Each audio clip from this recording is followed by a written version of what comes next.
My name is Doreen Milano. Welcome to Big Ideas Small Business TV. And for those of you who are listening by podcast on the OBBM Network, I'm so glad you're here. Finding qualified employees that are willing to work is a major headache for small business. According to the U.S. Bureau of Labor Statistics, in September of 2021, 4 million people quit their jobs in July, and resignations are highest among mid-career employees between 30 and 45 years old.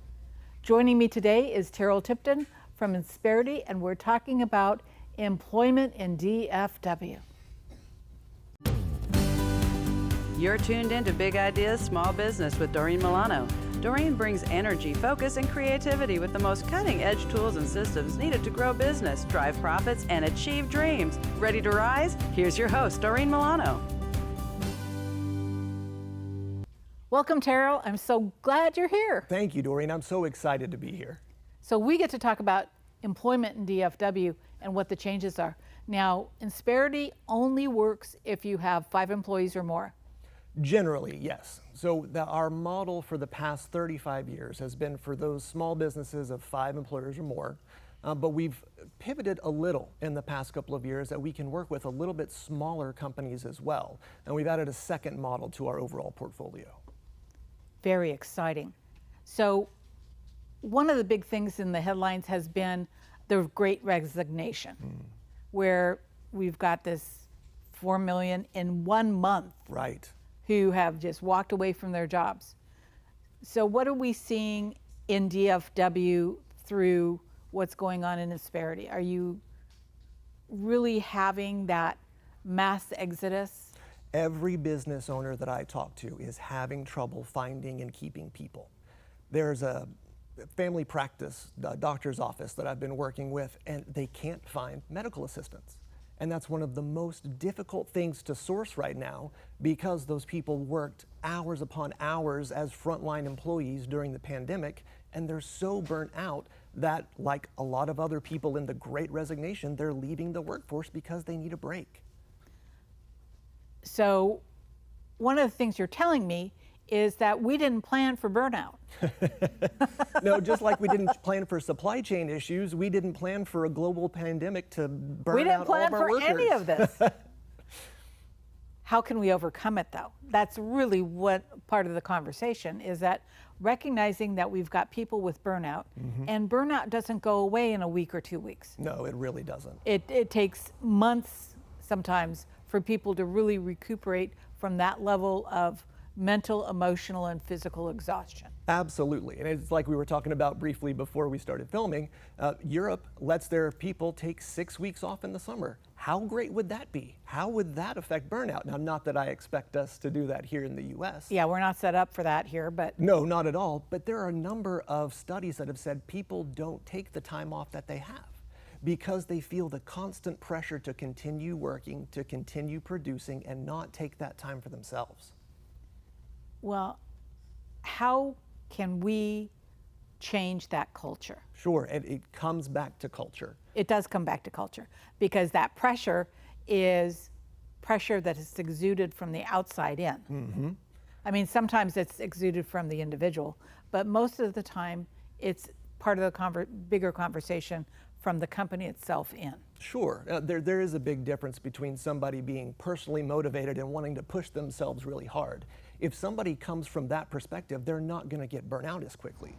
But for everybody else, there needs to be a cultural shift in the way we look at business and in the way we treat our employees and our subordinates, just from the overall perspective of maybe it's not as important to be running at 100% all the time.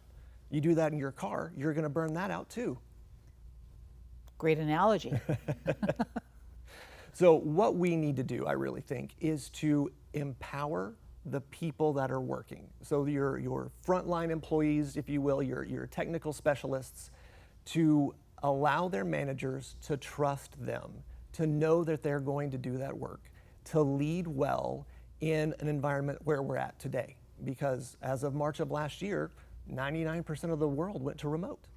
And for a lot of companies, the management and leadership never had to manage people remotely, where you couldn't see somebody face to face, where you couldn't look over their shoulder in their cubicle and know what they were doing. there's a level of trust that I don't think has really existed in our corporate culture in this country for a long time that's being required right now. And so if I'm an employee and I feel like my boss doesn't really believe that I'm working and what I'm doing, and so they're putting more pressure on me, that's not a place that I'm gonna stay. And I'm gonna look for something else, because I've now had 18 months off during this pandemic to kind of put things in perspective. And maybe I don't need to be filling my life with work in this environment that really doesn't build me. That is a great point. I really believe that part of this great resignation was really about a shift in perspective for not only employees, but for the whole workforce. I really think so. If you think about last year, especially in the DFW area, most schools were remote for Yes. Some Months. period of time, Yeah. months at a time. And then after they went back to in-person, some parents still chose to keep their children out of concerns, or some students just learned better remotely. But having students remote required parents to be home and to manage that process. With 3 kids, my wife and I had a crazy job of trying to get one on each computer to make sure that they were in the right class at the right time, doing their homework. But then once they took a step back, they said, well, I had all this time, even though I was crazy busy helping the kids with school, I had time at home and time with my family. And that's what's more important to me right now. And that is an amazing point. So when we are looking for more flexibility to do those kinds of things, and more of a focus that really feeds us as individuals, how can companies shift to support that? Sure. Because one of the other offsides of this is that when we get really flexible, we have issues around production. Sure, and I'll be honest, I've experienced that myself some during my remote work during the pandemic, because, my schedule has changed. Instead of getting up, going into the office, being there by 8, taking an hour off for lunch, leaving by 5, my schedule now is kind of wake up at 6:30, get the kids off to school, and then I'm sitting at my computer at 7:15. And I'm slowly working into my day, but I'm also gonna have to go take that load of laundry out of the washer, put it in the dryer about 10 o'clock. And there are those numerous things that can get in your way when you're working remotely. So part of that is personal discipline on the people that are working remotely. Absolutely. The other side of it is, though, to learn how to manage people in that remote environment, like we were talking about earlier. What comes into that is having specific, measurable activities that people need to be responsible for. And I know in some cases that's difficult. If you have a programmer, they have a project, and it's a large project, it's kind of hard to break that up into manageable daily pieces so you can track productivity. But for companies that really want to excel in this remote environment, finding a way that they can basically, it's kind of like what our parents did. Here's my expectations for you.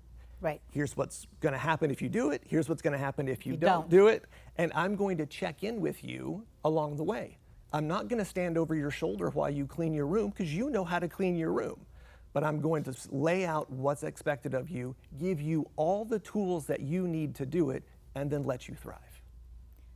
The point here is I don't believe companies had the forethought to really understand and build those systems and processes in place to help the middle manager really excel at this remote work site. Well, I absolutely agree. I mean, we never expected a global pandemic to hit us.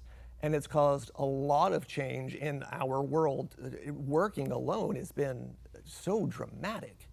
And taking middle managers and taking a look at them, most middle managers of a department or a company have been promoted out of that department. So they were a frontline employee that's been now promoted to manager. And they haven't been given that training as to how to manage people. Their training is on how to do the work. Right. And so the more that somebody moves up that management chain, the more their training needs to focus on people and strategic ideas for the organization. And I really think that since the pandemic started, we've all been scrambling so much to try to do as much as we can in a difficult situation. And that training piece just hasn't quite come into the picture. So would you consider that a failure point of upper management? As much as I hate to say that somebody has failed at something, I do think that that's an aspect of what's going on right now that upper management didn't consider because it wasn't part of their culture. I think if you find companies who have a strong culture of training and developing their people, they were able to pivot more quickly. I agree. So as of right now, you have companies that are just losing massive amounts of people in this great resignation because of the culture that they've created. And if those companies want to stay competitive, stay in business, stay making money, they need to make that mental shift to, we need to train our people to work in this environment.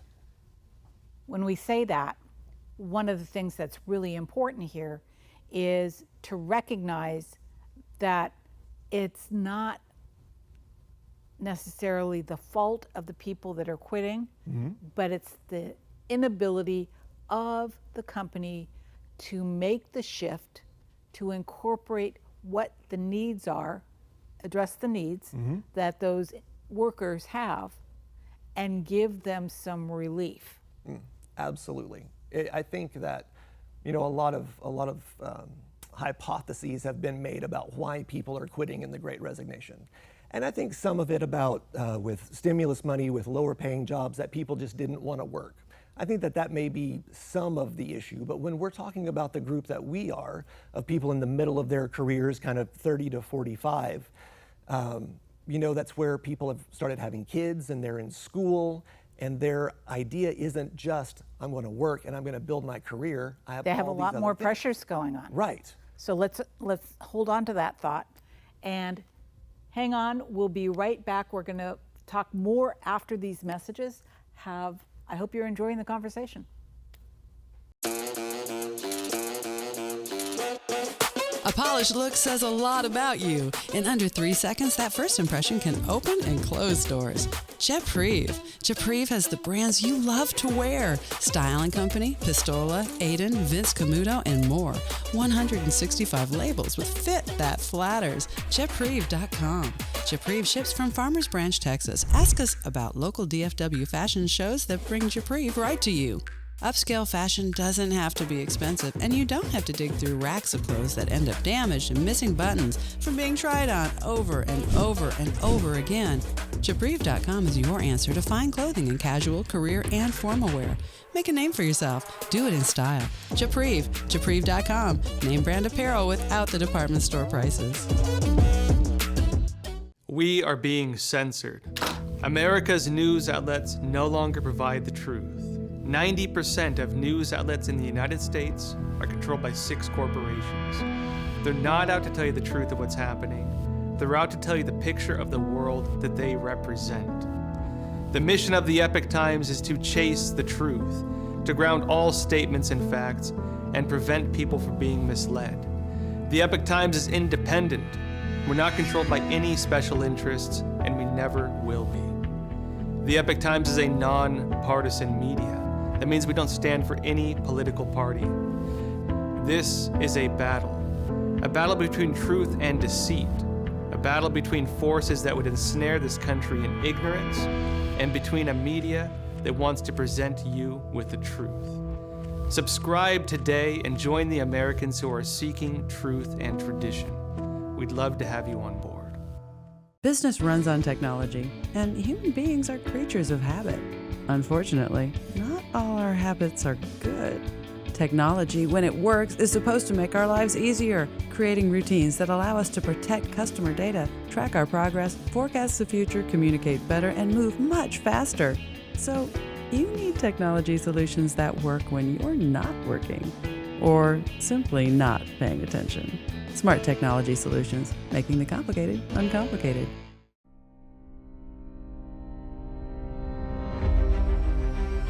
My American dream is to help you stay healthy and energized so you can live your American dream.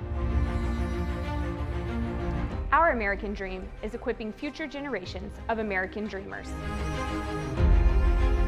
My American dream is to protect my community so they can live their American dream. My American dream is to bring you some spice and flavor to your life. Our American dream is ensuring what's most valuable to you. Our American dream is creating opportunities for healthcare providers so they can have their American dreams. My American dream is serving our business community and advocating for all of your American dreams.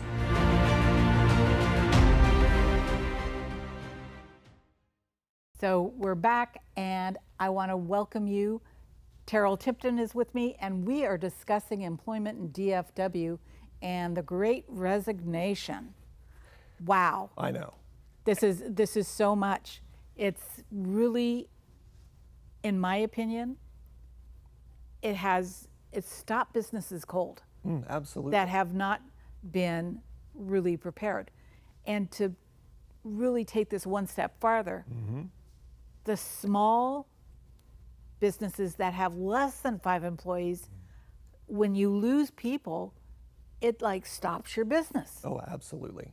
That's something that it's devastating. It is, because at that point, the business owner has to pitch in and has to be doing those day-to-day tasks that somebody else was doing while they try to find somebody to replace that role, and they're not paying attention to sales as much or to training or to all those different things that a business owner should be focusing on, unless they're going to work 20 hours a day. And then it comes right back into the burnout that we talked about, but now it's the business owner that's burned out. Yes. And how much is that business going to suffer when the business owner's burned out?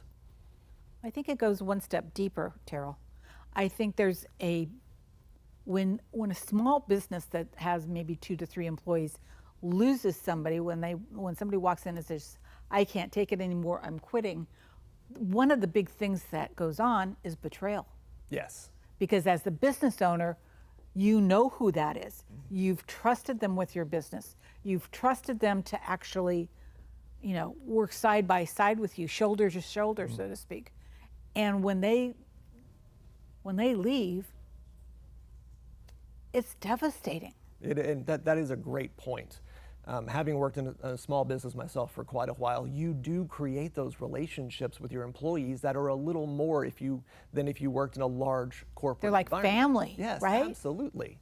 And so I think part of it also is the culture that we have in this country of not talking about issues at work that are concerns. Right. And so what we're seeing, we talk about the Great Resignation and why people are leaving because they're burnt out or because the environment wasn't good. Well, they didn't have the, what's the word I'm looking for? Nope, I lost it. Happens to me all the time. Yeah, the ability to go and talk to that business owner about, hey, I enjoy working here, I enjoy our relationship, but here are some issues that I think need to be addressed.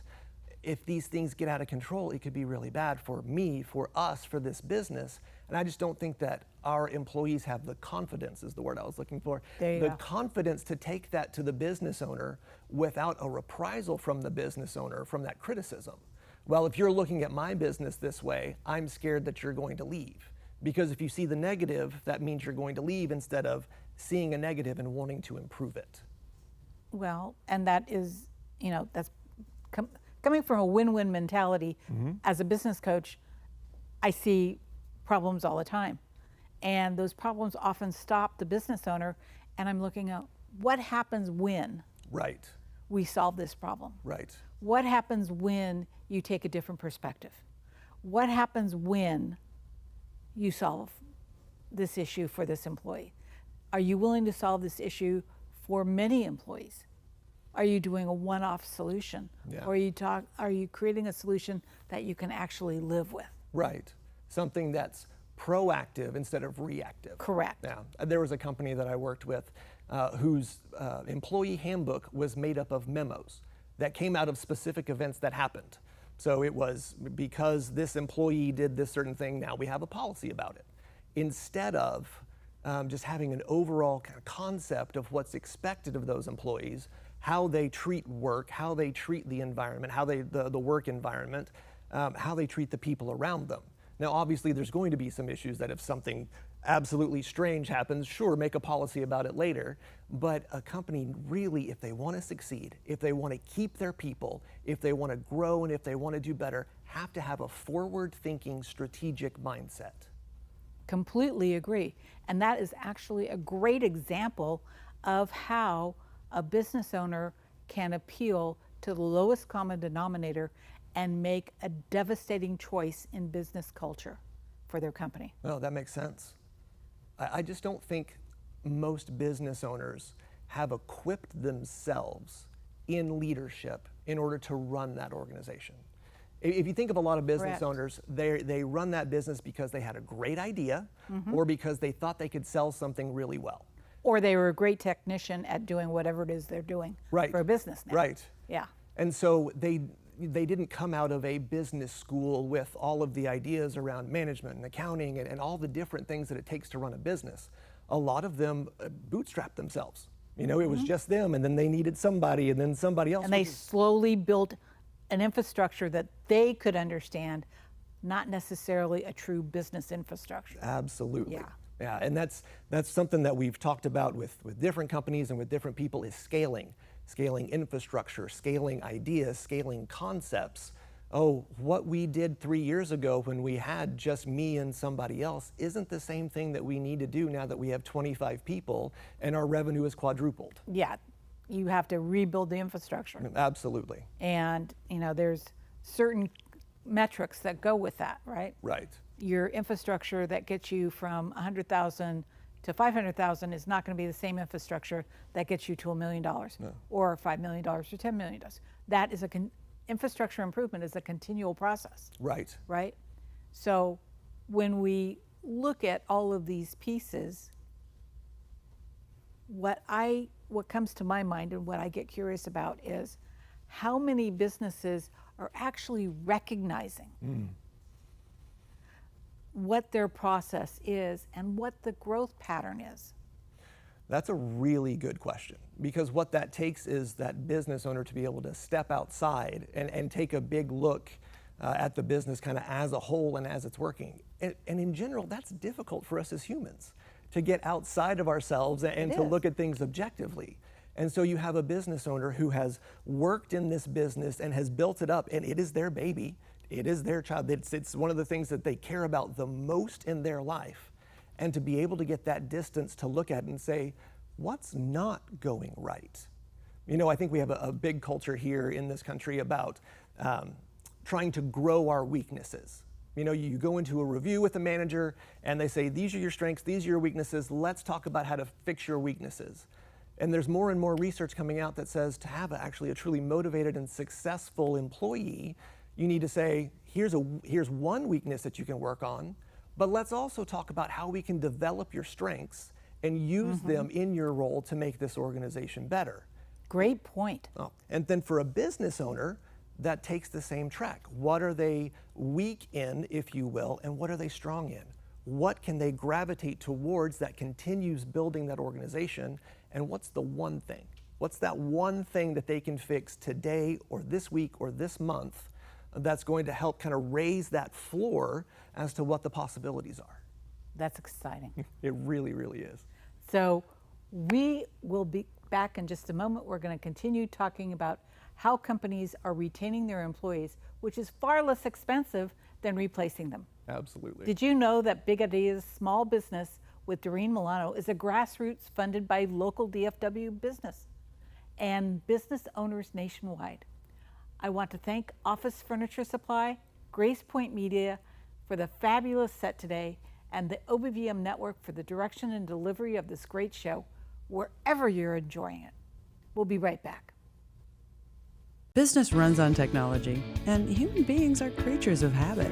Unfortunately, not all our habits are good. Technology, when it works, is supposed to make our lives easier, creating routines that allow us to protect customer data, track our progress, forecast the future, communicate better, and move much faster. So, you need technology solutions that work when you're not working, or simply not paying attention. Smart technology solutions, making the complicated uncomplicated.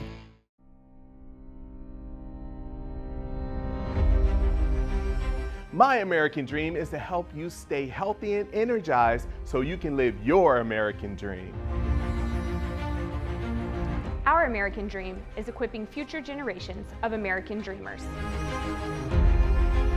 My American dream is to protect my community so they can live their American dream. My American dream is to bring you some spice and flavor to your life. Our American dream is ensuring what's most valuable to you.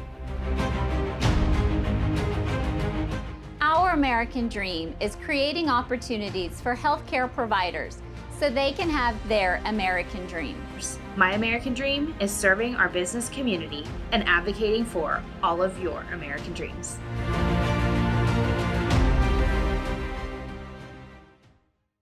Welcome back, and we are continuing our discussion on employment in DFW, and one of the big things that we haven't talked about, and this is really important for small local family business, is the kids. Yes.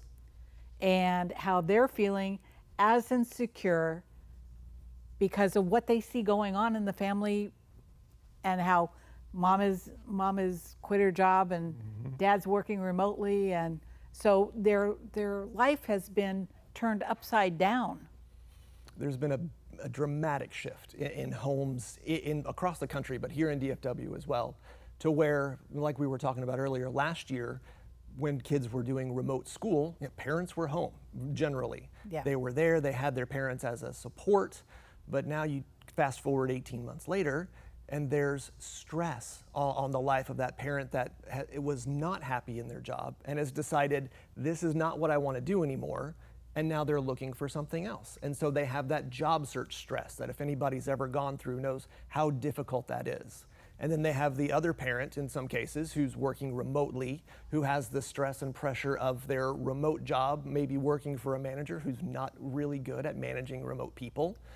Was never trained in it. Exactly, trying to keep that productivity up. I mean, kids are smart. They can read their parents. They know what's going on. Well, and they can read the energy or feel the energy in the household. Absolutely. And so how much is that energy that is affecting the kids, affecting mom and dad, and contributing to the mass resignation? I think that's a big part of it.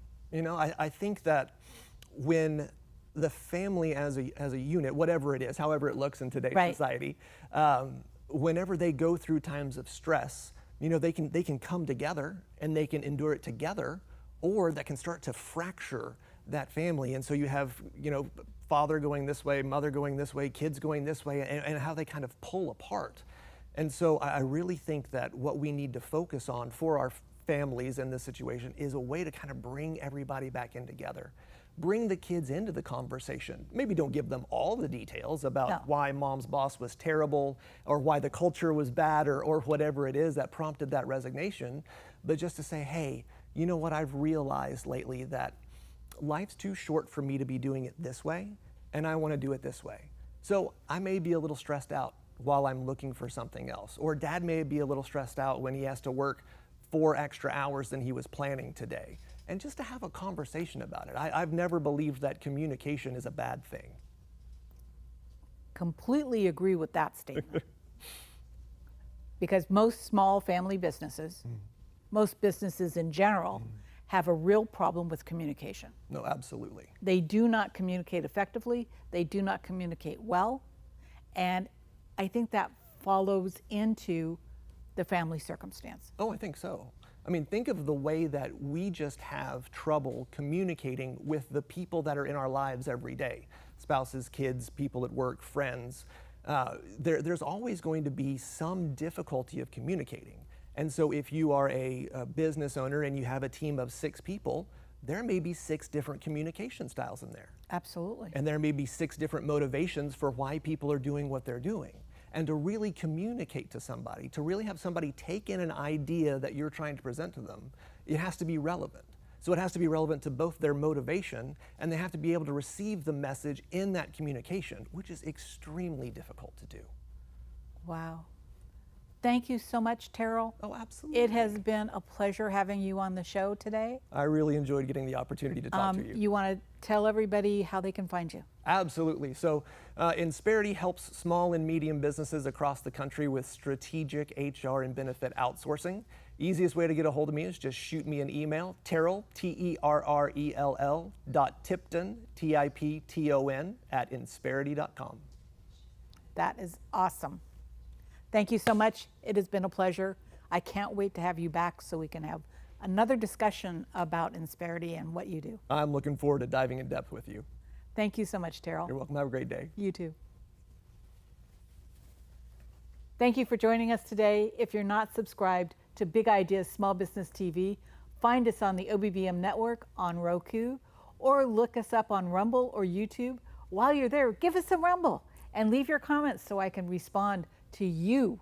Big Ideas Small Business TV is recorded in Farmers Branch, Texas, in front of a studio audience at OBBM Network Studios at Grace Point Media. And we've got a seat for you in an upcoming show. Come join us. The fact is, business has changed. Engagement has changed. And for us to recover our businesses and our communities, we have to engage differently. If you want to have a serious conversation about engagement, community, and your business, call me, Doreen Milano, Visions to Excellence. I'm an executive coach. You can reach me at 650-483-5798 or contact me online at v2e.biz. That's capital V, number 2, e.biz. Let's have a conversation. This has been Big Ideas Small Business with Doreen Milano. Doreen Milano solves problems for small and mid-market family-owned businesses and service-based industries. To work with Doreen, go to v2e.biz. For guest and sponsorship information, call 650-483-5798. Big Ideas Small Business with Doreen Milano is produced by Offbeat Business Media for the OBBM Network. For OBBM Network programming information, call 214-714-0495. Unauthorized use of any part of Big Ideas Small Business with Doreen Milano without prior permission through the OBBM Network is strictly prohibited.